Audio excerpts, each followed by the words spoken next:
விளையாட்டு பிரியர்களுக்கு அன்பு வணக்கம். ஐபிஎல் திருவிழா களை கட்டி கொண்டிருக்கிறது. 5வது ஆட்டம் இன்று நிறைவுக்கு வந்திருக்கிறது. இதுவரைக்கும் ஐபிஎல் போட்டிகளை பொறுத்தவரையில் எல்லா அணிகளும் குறைந்தது ஒரு போட்டியாவது விளையாடி முடித்திருக்கின்றன என்பதும் ஞாபகப்படுத்தக்கூடிய ஒரு விஷயம். ஏற்கனவே 4 ஆட்டங்கள் நிறைவுக்கு வந்திருந்தன. அதில் 8 அணிகள் தங்களுக்கான முதல் போட்டிகளை விளையாடி இருந்தன. இன்று மீதமான 2 அணிகள் இன்று விளையாடி இருக்கின்றன. டெல்லி மற்றும் லக்னோ சூப்பர் ஜெயின்ஸ் ஆகிய அணிகள். ஆகவே ஐபிஎல்லிலே பங்கேற்கின்ற 10 அணிகளும் தங்களுக்கான ஒவ்வொரு ஆட்டத்தையாவது விளையாடி முடித்திருக்கின்றன என்பதும் ஞாபகப்படுத்தத்தக்கது. இன்று இடம்பெற்ற போட்டியை பொறுத்தவரையில் டெல்லி கேபிட்டல்ஸ் வெற்றி பெற்றிருக்கிறது. லக்னோ சூப்பர் ஜெயின்ஸ் அணிக்கு எதிரான போட்டியில் லக்னோவுக்கு சொந்தமான லக்னோவிலே தான் போட்டி இடம்பெற்றிருந்தது. முதலில் துடுப்படுத்தாடி இருந்த லக்னோ சூப்பர் ஜெயின்ஸ் அணி 141 ஓட்டங்களை மட்டும்தான் பெற்றது. 10க்கு துடுப்படுத்தாடிய டெல்லி கேபிட்டல்ஸ் அணி போட்டியிலே வெற்றி பெற்றிருந்தது என்பதும் சுட்டிக்காட்டக்கூடிய விஷயம். டெல்லி கேபிட்டல்ஸ் 26 ஓட்டங்களுக்கு 4 விக்கெட்டுகளை இழந்தார்கள். 5வது ஓவருக்குள்ளேயே 4 விக்கெட்டுகளை இழந்து தடுமாறிக்கொண்டிருந்த நிலையிலே தான் டெல்லி கேபிட்டல்ஸ் இந்த போட்டியிலே வெற்றி பெற்றிருக்கிறது. சமீர் ரிஷ்வி மற்றும் ட்ரிஸ்டன் ஸ்டப்ஸ் ஆகியோருக்கு இடையிலான நல்ல இணைப்பாட்டம் தான் டெல்லி கேபிட்டல்ஸை காப்பாற்றி இருக்கிறது என்பது பாராட்டப்படக்கூடிய ஒரு விஷயம். இந்த லக்னோ சூப்பர் ஜெயின்ஸ் அணியை பொறுத்தவரையில் உங்களுக்கு தெரியும், கோயங்கா இவர் கிரிக்கெட் தெரியாதவர், கிரிக்கெட் வீரர்களை சரியாக நடத்தாதவர் என்று சொல்லி பல குற்றச்சாட்டுகள் இவர் மீது வந்தன. இந்த அணியிலே தான் முன்னர் லோகேஷ் ராகுல் தலைவராக இருந்தார். மைதானத்துக்குள்ளேயே ஒரு போட்டியில் தோற்றதற்கு பின்னர் சரமாரியாக லோகேஷ் ராகுலுக்கு பேசுவது போன்ற காணொளிகள் சமூக வலைத்தளங்களை ஆக்கிரமித்திருந்தன. கோயங்கா மீது பல விமர்சனங்கள் எல்லோருக்கும் இருக்கின்றன என்பதும் சுட்டிக்காட்டக்கூடிய ஒரு விஷயமாக இருக்கிறது. இந்த கோயங்கா தான் பூனே சூப்பர் ஜெயின்ஸ் அணியினுடைய உரிமையாளராக முன்னர் இருந்தவர் என்பதும் வேறு கதை. ஆகவே இந்த லக்னோ சூப்பர் ஜெயின்ஸ் அணியை பொறுத்தவரையில் இவர்கள் ரிஷாப் பாண்டுக்கு மிகப்பெரிய ஒரு தொகையை கொடுத்து ஐபிஎல் ஏலத்திலே பெற்றுக் கொண்டார்கள். ரிஷாப் பாண்டை பொறுத்தவரையில் எனக்கு தனிப்பட்ட ரீதியிலே விமர்சனம் இருக்கிறது. ரிஷாப் பாண்டு மிக நல்ல வீரர், டெஸ்ட் கிரிக்கெட்டுக்கு பொருத்தமான வீரர். ஆனால் ஷார்ட் ஃபார்மேட்டுக்கு இவருக்கு கொடுத்த வாய்ப்புகள் என்பது அளவுக்கு அதிகமான வாய்ப்புகள். ஆனால் டிராவிட் போன்ற ஒரு லெஜெண்ட் இருந்த காலகட்டத்திலும் கூட ரிஷாப் பாண்டே விக்கெட் காப்பாளராக எவ்வளவு தூரம் பயன்படுத்தினார்களோ என்கின்ற ஒரு கேள்வியும் ஒரு விமர்சனமும் எனக்கு இருந்தது. ஏனென்றால் எத்தனையோ விக்கெட் காப்பாளர்கள் இருந்தார்கள், அவர்களுக்கு கொடுத்து பார்த்திருக்கலாம். ரிஷாப் பாண்டுக்கு ஓவரான வாய்ப்புகள் கொடுக்கப்பட்டன. அவர் ஷார்ட் ஃபார்மேட்டிலே தன்னை நிரூபிக்கவில்லை. ஐபிஎல் போட்டிகளில் இவர் எப்போது கடைசியாக அணியை வெல்ல வைத்தார் என்று சொன்னால் தேடி பார்க்க வேண்டி இருக்கிறது. அவருடைய ஆரம்ப காலகட்டங்களிலே டெல்லி கேபிட்டல்ஸுக்காக அவர் விளையாடிய போது ஒரு சதம் அடித்து போட்டியை வெற்றி பெற்றுக் கொடுத்ததாக ஒரு ஞாபகம் இருக்கிறது. அதற்கு பின்னர் பல சீசன்கள் ரிஷாப் பாண்ட் இருக்கின்ற இடமே தெரியாத ஒரு வீரராகத்தான் இருக்கிறார். ஆகவே அவருக்கு அவ்வளவு தொகையை கொடுத்தது தவறு, அணியினுடைய தலைவராக அவரை செயற்பட விட்டது தவறு என்று பல விஷயங்கள் இருக்கு. ஒரு நல்ல பிரேவ் மூவ் என்று சொல்லலாம் ரிஷாப் பாண்டை ஆரம்ப வீரராக ஆடுகளம் அனுப்புவது.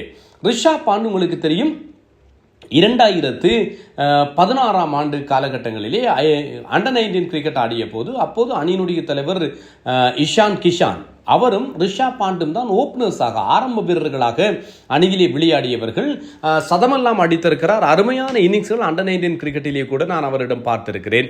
ஆனால் இவர் தேசிய கிரிக்கெட்டுக்கு வந்ததற்கு பின்னர் மிடில் ஆர்டர் பேட்டராகத்தான் இவர் செயற்படுகிறார். டெஸ்ட் கிரிக்கெட்டிலே அது கிளிக் ஆகிறது, ஆனால் ஷார்ட் ஃபார்மேட்டிலே அது கிளிக் ஆகவில்லை. ஆகவே அண்டர் 19 பயன்படுத்தப்பட்ட அந்த ஓப்பனர் ஸ்தானம் என்பது பொருத்தமானதாக இருக்கும் என்று எனக்கு ஒரு கருத்து இருந்தது.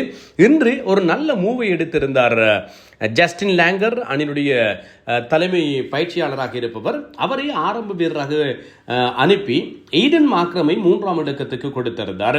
இந்த ஜஸ்டின் லேங்கர் தான் மிடில் ஆர்டரிலே ஆஸ்திரேலியாவுக்காக சொதப்பிக் கொண்டிருந்த மிச்சல் மார்ஷுக்கு நம்பர் 3 கொடுத்து அந்த உலக கிண்ணத்தில் ஆஸ்திரேலியா வெல்வதற்கு காரணமாக இருந்தவர் இதே மூவை செய்த ஜஸ்டின் லேங்கர் என்பதும் இங்கே நினைவுபடுத்தத்தக்கது. மிச்சல் மார்ஷ் இப்போது ஆரம்ப வீரராக விளையாடுகிறார். ஐபிஎல்லிலே 28 பந்துகளிலே 3 சிக்ஸர்களோடு 35 ஓட்டங்கள். ரிஷாப் பாண்ட் 7 ஓட்டங்களோடு ஆட்டமிழந்தார் ரன் அவுட் முறை மூலமாக. Aidan Markram 11, Badoni 0, Nicholas Pooran நீண்ட காலமாக கொஞ்சம் சொதப்புகிறார் 8 ஓட்டங்கள். அப்துல் சமாட் 36, 15 ஓட்டங்கள் சபாஸ் அகமட், முகுல் சௌத்ரி 14, வேறு யாரும் சொல்லும்படியாக பிரகாசிக்கவில்லை. உதிரிகள் 14, 141 பெறப்பட்டது. 3 விக்கெட்டுகள் லுங்கின் கிடிக்கு கிடைத்தது. நடராஜன் கடந்த முறை ஐபிஎல்லில் இவருக்கு வாய்ப்புகளே கொடுக்கவில்லையே என்று சொல்லி நாங்கள் மிக பெருமளவிலே ஏமாற்றம் அடைந்திருந்தோம். நடராஜன் போன்ற வீரர் சன்ரைசர்ஸ் ஹைதராபாத்தில் இருந்தபோது அவரை எப்படி அவர்கள் பயன்படுத்தி இருந்தார்கள் என்பது எல்லோருக்கும் தெரியும். ஒரு மிகப்பெரிய ஒரு போலிங் லைன் அப் ஒன்று சன்ரைசர்ஸிடம் இருந்தது. அது அப்போது இந்த நடராஜனும் அதிலே முக்கியமான ஒருவராக இருந்தவராக இருந்தார். ஆனால் அதற்கு பின்னர் அவருக்கான வாய்ப்புகள் சரியாக கிடைக்கவில்லை. அதுவும் டெல்லி வரை பயன்படுத்தாமல் கடந்த சீசன் முழுவதும் வைத்திருந்தது. ஒரு போட்டியில் தான் விளையாடியிருந்தார். கடந்த சீசனில் ஏமாற்றமாக இருந்தது. ஒரே ஒரு விக்கெட்டை கைப்பற்றியிருந்தார். இன்று முதலாவது போட்டியிலே 4 ஓவர்கள் 29 ஓட்டங்களுக்கு 3 விக்கெட்டுகளை கைப்பற்றியிருக்கிறார். அக்சார் பட்டேல் 17க்கு 1, குல்தீப் யாதவ் 31க்கு 2. பதிலளித்த டெல்லி கேபிட்டல்ஸுக்கு 142 என்பது டெல்லி கேபிட்டல்ஸுக்கு இலக்காக இருந்தது. டெல்லி கேபிட்டல்ஸுக்கு பத்தும் நிசங்க மற்றும் லோகேஷ் ராகுல் ஆகியோர் ஆரம்ப வீரர்களாக வந்தார்கள். முதல் பந்து வீச்சு ஒரு நல்ல ஒரு அவுட் ஸ்விங்கர் ஒன்று முகமது ஷமியினுடைய பந்து வீச்சிலே லோகேஷ் ராகுல் கோல்டன் டக்காக ஆட்டமிழந்தார்.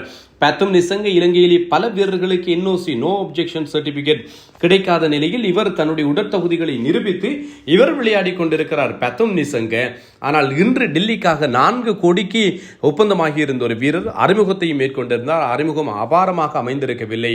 ஒரு ஓட்டம் ஏற்கனவே பென் டக்கட்டா அல்லது பத்தும் நிசங்கவா ஓபனராக விளையாடுவார்கள் என்கின்ற கேள்வி இருந்தது. இங்கிலாந்தினுடைய அதிரடி ஆரம்ப துடுப்பாட்ட வீரர் பென் டக்கட் ஒப்பந்தமாகி இருந்தாலும் திடீரென்று ஐபிஎல் ஆரம்பமாக தருணத்தில் அறிவித்தார், நான் இங்கிலாந்து தேசிய குழாத்தில் விளையாடுவதற்கு அதிக சிரத்தை எடுக்க வேண்டியிருக்கிறது, ஆகவே ஐபிஎல்லில் இருந்து விடைபெறுகிறேன் என்று.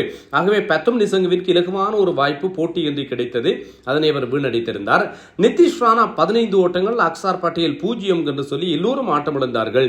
4.3 ஓவர்கள் நிறைவில் 26 ஓட்டங்களுக்கு 4 விக்கெட்டுகளை டெல்லி கேபிட்டல்ஸ் இழந்திருந்தது என்பதும் சுட்டிக்காட்டக்கூடிய விஷயம். அதற்கு பின்னர் சமீர் ரிஸ்வி மற்றும் ட்ரிஸ்டன் ஸ்டப்ஸ் ஆகியோர் மிகச்சிறப்பான ஒரு இன்னிங்ஸை ஆடியிருந்தார்கள்.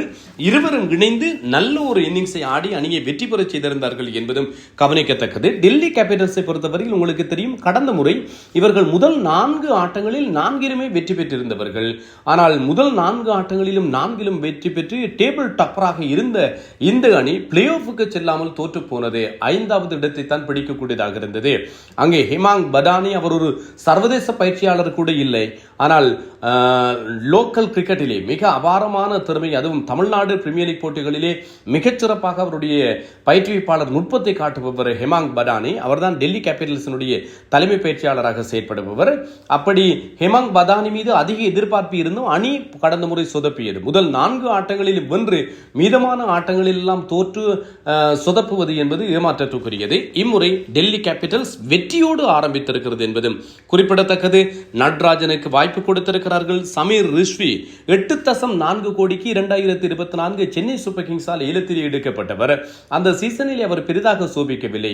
ஒரு ரைட் ஹேண்டட் சுரேஷ் ரெய்னா என்று சொல்லி புகழப்பட்டவர் தான் இந்த சமீர் ரிஸ்வி. வெறுமனே 22 வயதான ஒரு இளம் வீரர், நல்ல ஒரு 6 ஹிட்டிங் அபிலிட்டி இவரிடம் இருக்கிறது. ஆனால் சென்னை என்ன செய்தது, அந்த முதல் சீசனுடைய 8.4 கோடிக்கு அவரை எடுத்து கடந்த முறை மெகா ஆக்ஷன் நடக்கின்ற போது ரிட்டைன் செய்யவில்லை, விடுவித்தார்கள். ஆனால் டெல்லி வெறும் 95 லட்சத்தை கொடுத்து அவரை மெகா ஆக்ஷனிலே எடுத்து ரிட்டைனும் செய்திருந்தார்கள். இப்போது தொடர்ந்து தக்க வைத்திருக்க அவர்தான் அணிக்கான வெற்றிக்கு இன்று காரணமாக அமைந்திருந்தார். அரைச்சதம் அடித்து சமீர் ரிஸ்வி 4ஆம் இலக்கத்திலே வந்து டெல்லியை காப்பாற்றி இருக்கிறார் என்பதும் ஞாபகப்படுத்தக்கூடிய ஒரு விஷயம். வாழ்த்துக்கள். இதேபோல இந்த லக்னோ சூப்பர் ஜெயின்ஸ் அணியை பொறுத்தவரையில் பிரின்ஸ் ஜாதவ் மிக பெருமளவிலே பேசப்படுகின்ற ஒரு வீரர். இவரும் ஒரு 24 வயதான ஒரு இளம் வீரர், உத்தரப்பிரதேசத்தை சேர்ந்திருந்த வீரர். டெல்லி பிரீமியர் லீக்கிலே விளையாடியவர். ரிஷப் பாண்டோடு விளையாடியதன் மூலமாக இவர் வெறும் 30 லட்சத்துக்கு கடந்த மெகா ஆக்ஷனிலே இந்த அணியால், லக்னோ சூப்பர் ஜெயின்ஸ் அணியால் எடுக்கப்பட்டவர். நல்ல fast bowler, right arm fast என்பதும் குறிப்பிடத்தக்கது, மீடியம் ஃபாஸ்ட் கிடையாது, ஒரு வேகப்பந்து வீச்சாளர் இவர். பிரின்ஸ் ஜாதவ் இன்றும் 2 விக்கெட்டுகளை கைப்பற்றி இருந்தார் என்பதும் ஞாபகப்படுத்தக்கூடிய விஷயம், மொசின் கானுக்கு 1 கிடைத்திருந்தது. டெல்லி கேபிட்டல்ஸ் இந்த போட்டியிலே மிகச்சிறப்பாக வெற்றி பெற்றார்கள். 145 ஓட்டங்களில் 4 விக்கெட்டுகளை மட்டும் இழந்து 18வது ஓவரினுடைய முதலாவது பந்து வீச்சிலே இவர்கள் வெற்றி பெற்றிருந்தார்கள் என்பதும் கவனிக்கத்தக்கது. சமீர் ரிஸ்வி 4 சிக்ஸர் 5 பவுண்டரிகள் அடங்கலாக 47 பந்துகளிலே 70 ஓட்டங்கள். ட்ரிஸ்டன் ஸ்டப்ஸ் 39 ஓட்டங்களை பெற்றுக் கொடுத்தார்கள். இருவரும் இணைந்து ஒரு நல்ல இணைப்பாட்டத்தை புரிந்திருந்தார்கள் என்பதும் சுட்டி காட்டக்கூடிய ஒரு விஷயம். அப்படி ஒரு அபாரமான ஒரு இன்னிங்ஸ் என்று இவர்களுக்கு இடையிலே புரியப்பட்டிருந்தது. 119 ஓட்டங்கள் இணைப்பாட்டம், வீழ்த்தப்படாத 119 விக்கெட்டுகள், அதுவும் தடுமாறிக்கொண்டிருந்த டெல்லியை காப்பாற்றி இருக்கிறது. ஷமி 28க்கு 1, பிரின்ஸ் ஜாதவ் 20க்கு 1, மொஷின் கான் 19க்கு 1, ஆண்ட்ரிக் நோட்கியா, அதே போன்று சபாஸ் அகமட், எய்டன் மாக்ராம், அப்துல் சமாட் எல்லோரும் பந்து வீசி இருந்தார்கள். விக்கெட்டுகள் கிடைக்கவில்லை. இதுவரைக்கும் வெற்றி பெற்றிருக்கின்ற அணிகளை பொறுத்தவரையில் 5 ஆட்டங்கள் நிறைவுக்கு வந்திருக்கின்றன. Rajasthan Royals, RCB, Mumbai Indians, Punjab Kings ஆகிய அணிகள் வெற்றி பெற்றிருக்கின்றன. டெல்லி கேபிட்டல்ஸ் இன்று வெற்றி பெற்றிருக்கிறது. அதே போன்று தோல்வியை தழுவி இருக்கின்ற அணிகளாக குஜராத் டைட்டன்ஸ், கொல்கத்தா சன்ரைசர்ஸ், சென்னை மற்றும் லக்னோ ஆகிய அணிகள் தோல்வியை தழுவி இருக்கின்றன என்பதும் ஞாபகப்படுத்தத்தக்கது. நான் தில்லையம்பலம் தரணிதரன். இன்னும் ஒரு காணொலியில் சந்திக்கும் வரை அன்பு வணக்கங்களோடு விடைபெறுகின்றேன்.